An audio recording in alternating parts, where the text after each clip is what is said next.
लेकिन ठीक है, गुड इवनिंग। आपकी पढ़ाई शुरू हो चुकी है। मुझे नहीं पता। जुलाई का मंथ आते कह सकता है स्कूल खुल गए हैं ना? Yes sir. अभी भी वही फीलिंग्स। तो चलिए हम बायो की बात कर रहे हैं और आप जानते हैं नीट में बायो का 50% वेटेज है ना, 360 आउट ऑफ 360 मार्क्स भी बच्चों के आते हैं और टोटल 360 का है, इसे अपने को पता ही है। बायो आपने चूज किया है, राइट? किसी ने थोपा तो नहीं है जबरदस्ती? नहीं। क्या मैं बायो नहीं पढ़ता, मेरे को पहले कमजोर थे पढ़ाई में, थोपा है। ये तो मैथ्स लेते हैं आईआईटी में जाते हैं, ऐसा है क्या कुछ का? बायो इंटरेस्ट से लिया है या मतलब अपनी चॉइस से लिया है, जबरदस्ती?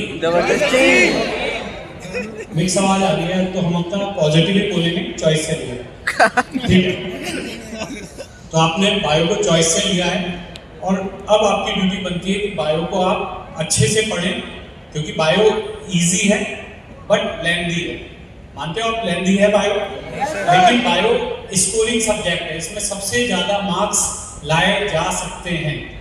बच्चे 360 आउट ऑफ 360 मार्क्स भी बायो में लाते हैं और इक्का दुक्का नहीं, हजारों बच्चे हर साल 360 में से 360 बायो में लाते हैं। ये बायो आपको आपकी सिलेक्शन की बाउंड्री पे पहुंचाता है। देखिए, नो डाउट अच्छी रैंक लाने में, कि टॉप रैंक लाने में रोल होता है फिजिक्स का और केमिस्ट्री का, ठीक है? जिनकी फिजिक्स केमिस्ट्री अच्छी होती है उनकी टॉप रैंक आ जाती है, लेकिन सिलेक्शन की बाउंड्री तक बायो आपको बाकायदा छोड़ के आता है कि लो 360 आउट ऑफ 360 और फिर थोड़ी सी मेहनत फिजिक्स और केमिस्ट्री में करी और सिलेक्शन पक्का, ठीक है? तो पहले तो हमें कोशिश क्या करनी चाहिए? सिलेक्शन पक्का करने की, और उसके लिए जरूरी क्या है? बायो, क्योंकि उसके बिना नहीं हो सकता भाई, 360 है। लेकिन अब होता क्या है, बायो इजी लगता है तो हम क्या करते हैं, टेस्ट आएगा उसके 3 दिन पहले पढ़ लेंगे, अभी केमिस्ट्री पढ़ लेते हैं, अभी फिजिक्स पढ़ लेते हैं, टफ है फिजिक्स, टफ है केमिस्ट्री में इंटरेस्ट आ रहा है, पढ़ लेते हैं। बायो को छोड़ते जाते हैं, पेंडिंग करते जाते हैं और लास्ट में टेस्ट के 2 या 3 दिन पहले सोचते हैं बायो करें, और लास्ट के 2 या 3 दिन में कुछ होता नहीं है, नंबर नहीं आते, फिर डिप्रेस होते हैं, है ना? तो अगर आपको बायो में फुल मार्क्स चाहिए तो आपको बायो को डेली पढ़ना होगा, बायो को एप्रोप्रिएट टाइम देना होगा। अगर बायो को टाइम दोगे, बायो आपको रिटर्न देगा उसका नंबर्स की फॉर्म में।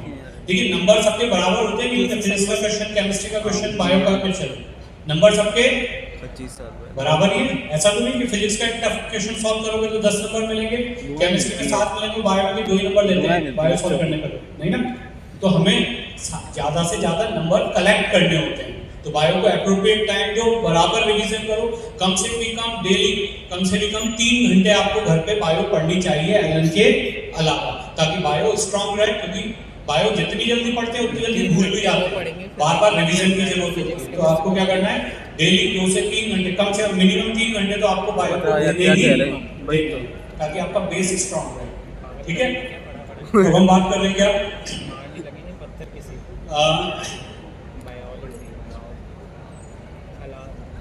वही एप्रोप्रिएट टाइम देके आप 360 आउट ऑफ 360 ला सकते हैं। अब क्योंकि हमारा एकेडमिक सेशन है तो हम आपको ये बताते हैं कि बायो पढ़नी कैसे। तो सबसे पहला पॉइंट क्या है, बायो पढ़ने का सबसे अच्छा तरीका क्या है, आप रेगुलर क्लास अटेंड करें, डेली क्लास अटेंड करनी है। ऐसा नहीं कि बायो तो हम घर पे पढ़ लेंगे, सर तो 1.5 घंटे में पढ़ाते हैं, हम तो 10 मिनट या 15 मिनट या आधे घंटे में पढ़ लेंगे, ऐसा नहीं। रेगुलर क्लास आइए। क्लास आने से क्या फायदा होगा आपको? क्लास आने से आपको फायदा होगा डेली एनसीईआरटी का जो एक्सप्लेनेशन है वो आपको टीचर लोग क्लास में बताते हैं। देखिए, एनसीईआरटी तो क्या होती है, बड़ी शॉर्ट में होती है, उसमें एक लाइन लिखी रहती है कुछ भी, जैसे आपके इकोलॉजी की बात कर रहा हूँ तो उसमें लिखा रहता है कि फूड चेन थर्मोडायनामिक्स के फर्स्ट एंड सेकंड लॉ को फॉलो करता है, ऐसी लाइन लिखी हुई है बस। लेकिन क्वेश्चन क्या है, सर जब क्लास में होते हैं तो पहले ही समझाते हैं कि थर्मोडायनामिक्स का फर्स्ट लॉ क्या है, सेकंड लॉ क्या है और ये कैसे एप्लीकेबल है इसका, ये सब समझाएंगे कौन? क्लास में टीचर। एक्सप्लेनेशन, एनसीईआरटी का एक्सप्लेनेशन कौन करेंगे क्लास में? सर। तो उनको टाइम लगता है वहां पर, ठीक है? तो अगर आपको चीजों का एक्सप्लेनेशन चाहिए तो आपको क्लास रेगुलर अटेंड करनी चाहिए। अच्छा, इस बार के जो नीट 2025 का जो पेपर आया उसमें 37 क्वेश्चन कंसेप्टिव या थ्योरेटिकल क्वेश्चन थे, ठीक है? कितने? 37 कंसेप्ट बेस्ड थे, लाइन टू लाइन नहीं आया एनसीईआरटी का, उसके कंसेप्ट से आया। और वो सारे कंसेप्ट कौन सिखाते हैं अपने को? टीचर। सर लोग क्लास में सिखाते हैं, इसलिए क्लास का इंपॉर्टेंस बहुत ज्यादा है। बायो की एक भी क्लास आपको, बायो की क्या, फिजिक्स केमिस्ट्री बायो किसी भी, क्लियर? तो एक्सप्लेनेशन के लिए आपको क्लास में। दूसरा, सर लोग बोलते हैं तो आपको बोला हुआ ज्यादा लॉन्ग टाइम तक याद रहता है, यस सर, ठीक है? दूसरी बात, अपने क्लास नोट जरूर बनाएं। क्लास नोट्स में क्या होता है, सर जो बोल रहे हैं या वो नहीं लिखना होता, वो तो आपके मॉड्यूल और एनसीईआरटी में लिखा हुआ है, लेकिन सर जो बोर्ड पर एक्सप्लेन कर रहे हैं, बोर्ड पर डायग्राम बना रहे हैं, बोर्ड पर कोई भी लाइन लिख रहे हैं, तो बोर्ड की सारी चीजें आपकी कॉपी में होनी चाहिए। फास्ट फास्ट लिखें, जल्दी जल्दी राइटिंग में लिखें, कैसी भी राइटिंग हो कोई फर्क नहीं पड़ता। तो बोर्ड पे लिखी हुई सारी चीजें आपकी कॉपी में होनी चाहिए, वो आपके क्लास नोट्स होते हैं और उनसे आपको घर जाके रिवीजन में हेल्प मिल जाती है, बहुत फास्ट रिवीजन हो जाता है। तो क्लास नोट्स हमें रेगुलर बनाने चाहिए। तीसरा, हर टॉपिक का कंप्लीट नॉलेज हमें होना चाहिए। अब कंप्लीट नॉलेज से मतलब क्या है, जैसे अभी तक बच्चों की आदत हो गई थी कि हमें तो सिर्फ एनसीईआरटी पढ़ना है, एक लाइन पढ़नी, जैसे ही सर कुछ एक्स्ट्रा क्लास में पढ़ाने लगते हाथ खड़े, सर ये तो एनसीईआरटी में दिया हुआ ही नहीं, आप क्यों पढ़ा रहे हो। देखिए, हमें एनसीईआरटी को समझना है और उस टॉपिक की कंप्लीट नॉलेज प्राप्त करनी है, ठीक है। और कंप्लीट नॉलेज सिर्फ और सिर्फ कहाँ से मिलेगी आपको, क्लास टीचर से, जो आपको क्लास में पढ़ा रहा है ना।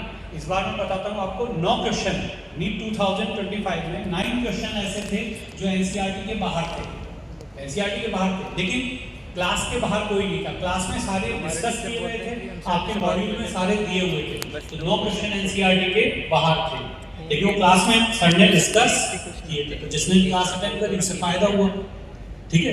तो क्लास आने का एक और फायदा। दूसरा, सर ने जितना पढ़ाया, अब ऐसा तो नहीं है ना कि 9 क्वेश्चन बाहर से आ गए तो हमें बहुत सारा एक्स्ट्रा पढ़ना पड़ेगा, नहीं कि हमें तो ये बुक भी करनी पड़ेगी, वो बुक भी, कोई भी एक्स्ट्रा मटेरियल की जरूरत नहीं है, ठीक है। सिर्फ आपको जो क्लास में पढ़ाया जा रहा है, जितना जिस लेवल का सर क्लास में पढ़ा रहे हैं उतना पढ़ लो। सर ने जो पढ़ाया उससे ज्यादा भी नहीं पढ़ना, सर ने जो पढ़ाया उससे कम भी नहीं पढ़ना। ऐसा नहीं कि हम तो एनसीईआरटी रटने में लगे हुए हैं, सर तो ने कुछ एक्स्ट्रा पढ़ा दिया है। सर जो भी कुछ 2-4 पॉइंट उस टॉपिक के बारे में एक्स्ट्रा बोलते हैं, वो वही होते हैं जो आपके एग्जाम में आने की पॉसिबिलिटी होती है। तो जितना सर क्लास में पढ़ा दें उतना तो हमें 100% पढ़ना है। आपको फॉलोअर बनना है, एनालाइजर नहीं, ठीक है। तो फॉलोअर बनिए, सर ने जो कह दिया वो करना है बस। सर ने कहा ये टॉपिक यहाँ तक पढ़ना है तो यहाँ तक पढ़ना है, इससे ठीक है। तो हमें कुछ भी एक्स्ट्रा नहीं पढ़ना, सारा मटेरियल आपको एलएन प्रोवाइड कराएगा, सर टाइम टू टाइम दे देंगे हम आपको, जो भी बुकलेट्स देनी होगी वो टाइम टू टाइम दे देंगे आपको।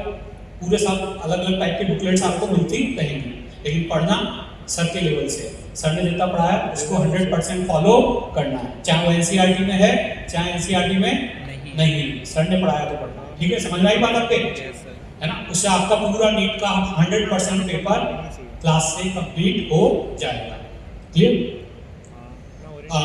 अब हमें पढ़ने का तरीका, पहले आपने क्लास में पढ़ लिया, ठीक है, क्लास में पढ़ के आ गए, क्लास नोट्स हैं आपके पास, फिर घर पे आके उसे मॉड्यूल से पढ़ लीजिए। एक बार किससे पढ़ लेना है उसे, मॉड्यूल से।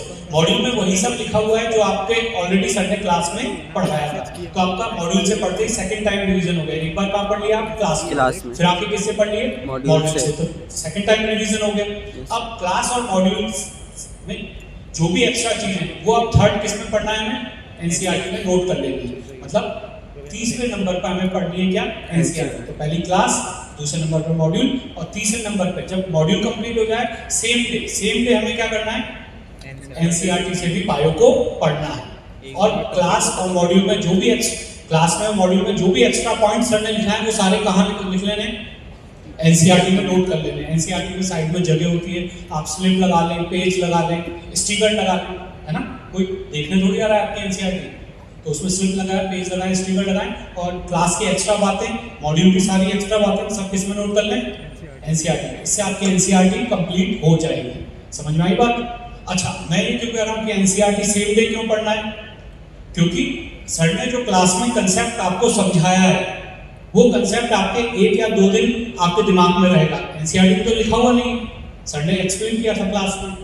अब अगर आप सेम डे एनसीईआरटी को भी पढ़ लेंगे तो वो कंसेप्ट आपको याद है तो इजीली एनसीईआरटी समझ में आ जाएगी। लेकिन अगर 2 दिन बाद आप सोचोगे 2 दिन बाद एनसीईआरटी पढ़ेंगे, 3 दिन बाद पढ़ लेंगे, चैप्टर खत्म होगा फिर एनसीईआरटी पढ़ेंगे, तब तक आपके जो नोट डेली के जो सर के कंसेप्ट है ना वो भूल जाओगे आप। तो क्या करना है हमें, जिस दिन जो पढ़ाया जाए उसकी डेली का डेली एनसीईआरटी पढ़नी है, और जो भी कंसेप्ट वगैरह समझाया जाए वो हाथों हाथ किस में नोट कर लेना है, एनसीईआरटी में घर आके नोट कर लेना है। तो डेली बेसिस पे एनसीईआरटी पढ़ना है। क्लियर है बात? Yes sir. चलिए, अब ये नीट यूजी का हमने एनालिसिस किया था। तो देखिए इसमें टोटल हमने 11th और 12th पार्ट में डिवाइड किया था। ये पूरा नहीं समझा रहा मैं आपको सिंपल सी ये चीज बताना चाह रहा हूँ कि अगर पेपर लेंथी आया था, नो डाउट 2025 का, ठीक है, लेकिन जिन बच्चों ने समझदारी से पेपर किया उन्होंने मैक्सिमम मार्क्स अचीव कर लिए।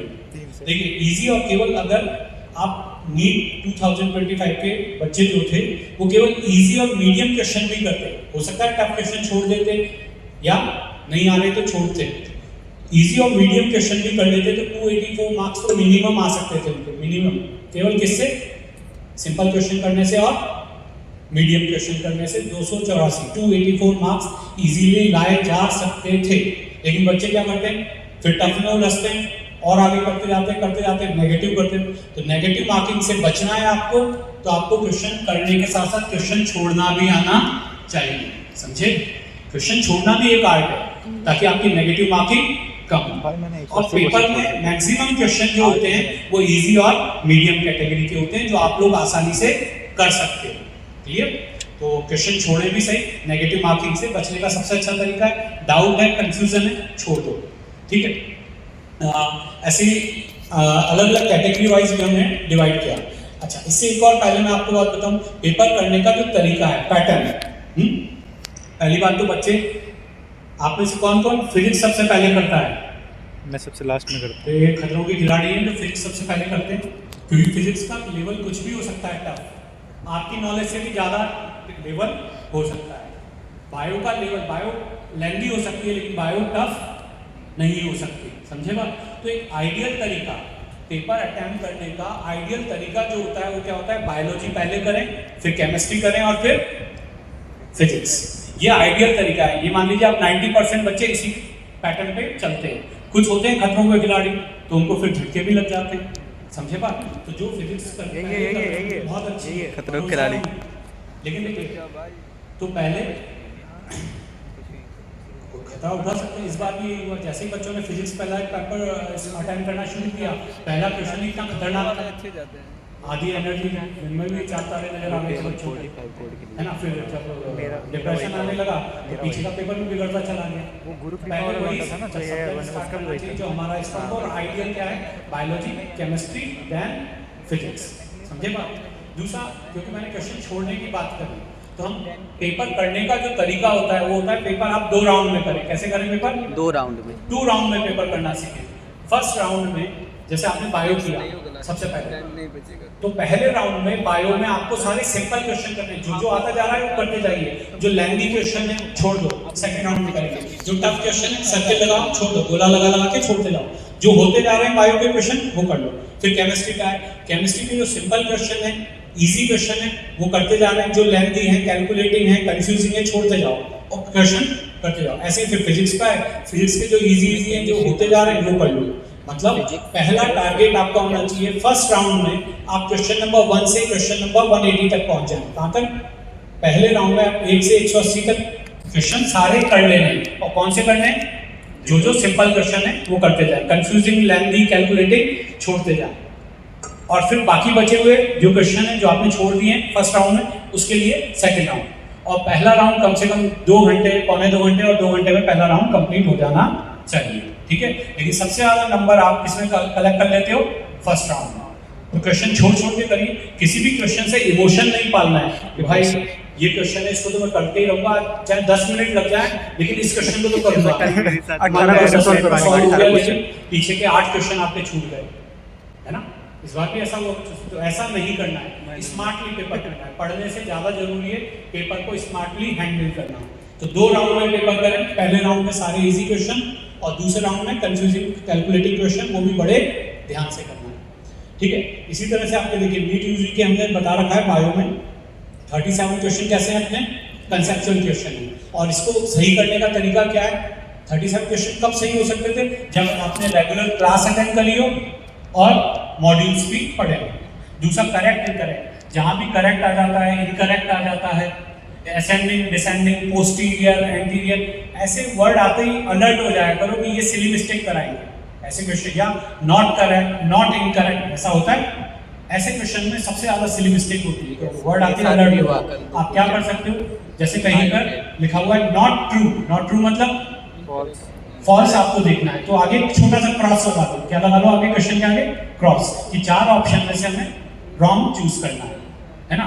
घुमा फिरा के उन्होंने पूछा कि करेक्ट आपको चूज करना है और घुमा फिरा के पूछते हैं, है ना। तो आगे छोटा सा राइट लगा लो कि हमें राइट चूज करना है चार ऑप्शन। तो ऐसे क्वेश्चन जब भी आए correct incorrect ascending descending posterior anterior, तो उस समय काफी अलर्ट हो जाए, क्योंकि ऐसे क्वेश्चन में सिली मिस्टेक होने के चांसेस ज्यादा होते हैं। पहले समझ जाओगे यार ये क्वेश्चन सिली मिस्टेक करवाएगा, तो वहां अलर्ट हो नहीं होगी।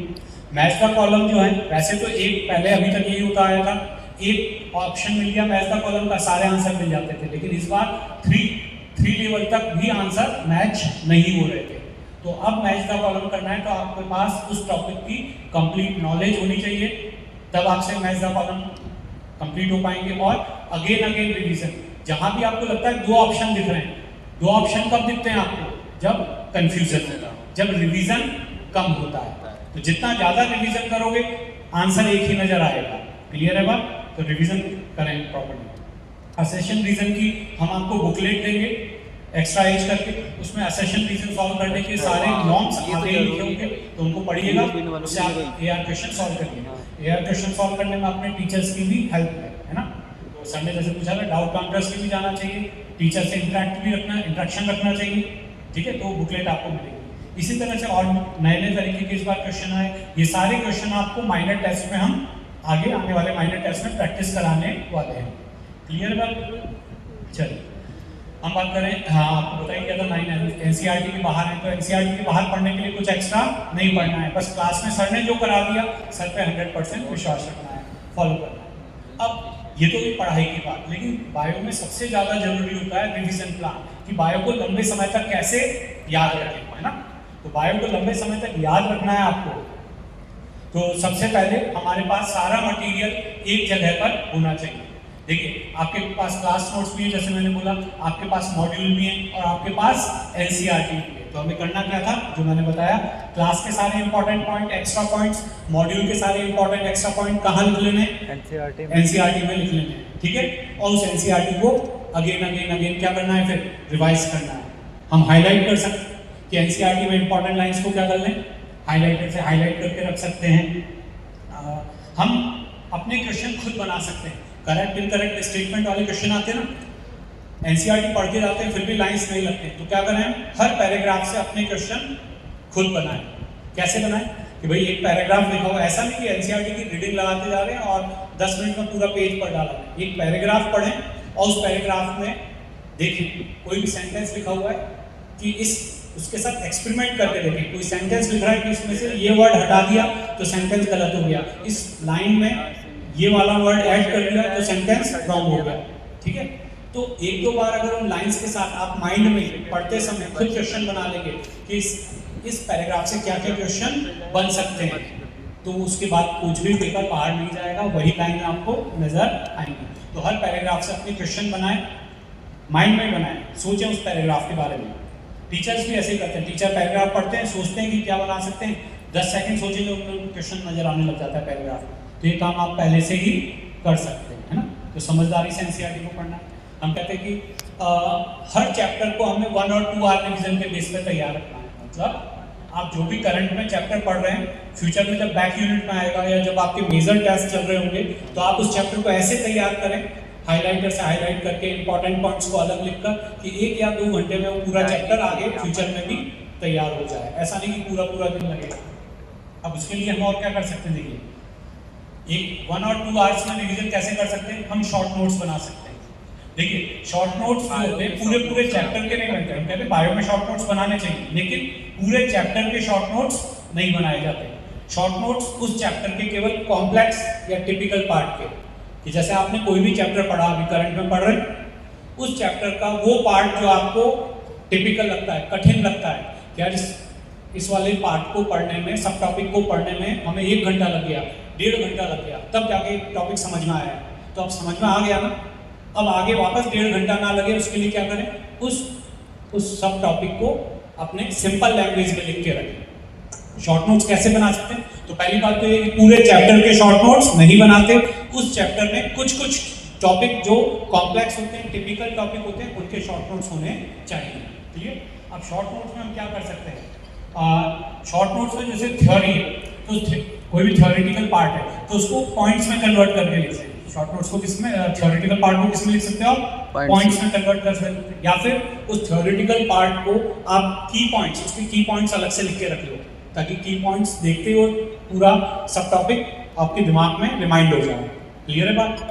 तो थ्योरेटिकल पार्ट के आप की पॉइंट्स अलग से लिख के रख लें, या थ्योरेटिकल पार्ट के आप पॉइंट्स में उनको कन्वर्ट कर लें। इसी तरह से शॉर्ट नोट्स में अगर कोई चीज़ प्रोसेस है, कोई प्रोसेस दिया हुआ है, जैसे प्लांट फिजियो या ह्यूमन फिजियोलॉजी के प्रोसेस होते हैं, तो प्रोसेस दिया हुआ है तो उसे फ्लो चार्ट में शॉर्ट नोट्स कैसे बना सकते हैं, उस प्रोसेस का फ्लो चार्ट में शॉर्ट नोट्स बना सकते हैं। डायग्राम दे रखा है तो बहुत ही अच्छी बात है, डायग्राम बनाएं, लेबलिंग करें और वहीं पे फंक्शंस भी लिख लें। वहीं पे क्या कर लें, फंक्शन, वही शॉर्ट नोट्स है। समझे बात? अगर एग्जाम्पल है, बहुत सारे एग्जाम्पल हैं, तो न्यूमोनिक्स की फॉर्म में उनको लिखे। होता है ना न्यूमोनिक्स कि 10 एग्जाम्पल थे, तो एक गाने की कोई लाइन है, उसके ऊपर सेट कर दिए वो सारे, तो उसको सारे याद आ जाते हैं। केमिस्ट्री में बताते हैं ना जैसे तरीके, वैसे बायो में भी हो सकते हैं, वो आपके टीचर्स बताएंगे, आप पूछोगे तो। ठीक है, तो एग्जाम्पल्स को आप न्यूमोनिक्स की फॉर्म में रख सकते हैं। तो इस तरह से आप अपने क्या बना सकते हैं, कुछ कुछ सब टॉपिक्स के शॉर्ट नोट्स बना सकते हैं। एक सबसे काम की बात होती है मॉनिटर रजिस्टर, ये हम हर साल बनाते हैं, और जो भी बच्चे सेलेक्ट होके गए वो ये कहते हैं कि ये रजिस्टर हमारे बहुत काम आया। वो क्या होता है कि किसी भी चैप्टर की भूलने वाली चीज़ें, मैं इंपॉर्टेंट बोल रहा हूँ, भूलने वाली चीज़ है ना, किसी भी चैप्टर की भूलने वाली चीज़ों को 2 या 3 पेज में अलग से लिख के रखो। क्यों, एक कोई पर्टिकुलर चैप्टर है, उसके सारे डेटा एक साथ लिख लिए, उस चैप्टर के साइंटिस्ट के नाम लिख लिए, उस चैप्टर के भूलने वाले एग्जाम्पल एक साथ लिख लिए, उस चैप्टर की भूलने वाली एनसीईआरटी की लाइंस एक साथ लिख ली। तो 2 या 3 पेज में, ईच चैप्टर के 2 या 3 पेज में शॉर्ट नोट्स बना के रखें, मतलब भूलने वाली चीज़ें अलग से लिख के रखें। उससे होगा क्या, देखिए अगर आपके पास पूरा दिन है यार पढ़ने के लिए, तो पूरा दिन है तो आप डिटेल में पूरी एनसीईआरटी पढ़ो, आराम से डिटेल में पढ़ो। आपके पास केवल 1 या 2 घंटे हैं तो एनसीईआरटी के हाईलाइटेड पॉइंट पढ़ लो, जो आपने हाईलाइट किए होंगे वो पढ़ लो। आपके पास केवल 10 मिनट है, रिवीजन के कितना मिनट है आपके पास, 10 मिनट है, तो आप क्या कर सकते हो, उस चैप्टर की भूलने वाली चीजें जो आपने 2 या 3 पेज में लिख के रखी है वो पढ़ लो। वो तो कर सकते हो। तो अगर ये धीरे धीरे भूलने वाली चीज आपने 2 या 3 पेज में लिख रही है और बार बार कभी भी 10 मिनट मिलते हैं आप उसे रिवाइज कर लो, फिर कभी 10 मिनट मिले उसे रिवाइज कर लो। तो अगर ये भूलने वाली चीजें आपको याद हो गई तो एग्जाम में कंफ्यूजन नहीं होगा, 2 ऑप्शन नजर नहीं आएंगे, फिर एक ही आंसर नजर आएगा। तो हर चैप्टर की भूलने वाली चीजें क्या करनी है, हमें अलग से लिख के रखनी है। क्लियर बात? और ये सारे काम कब करेंगे, लास्ट में। ये सारे काम शुरू से करने हैं, जब आप कोई भी चैप्टर करंट में पढ़ रहे हैं तो साथ साथ करते चले, समझे बात? तो लास्ट में आपको बड़ा आराम रहेगा कोई भी चैप्टर रिवाइज करने में।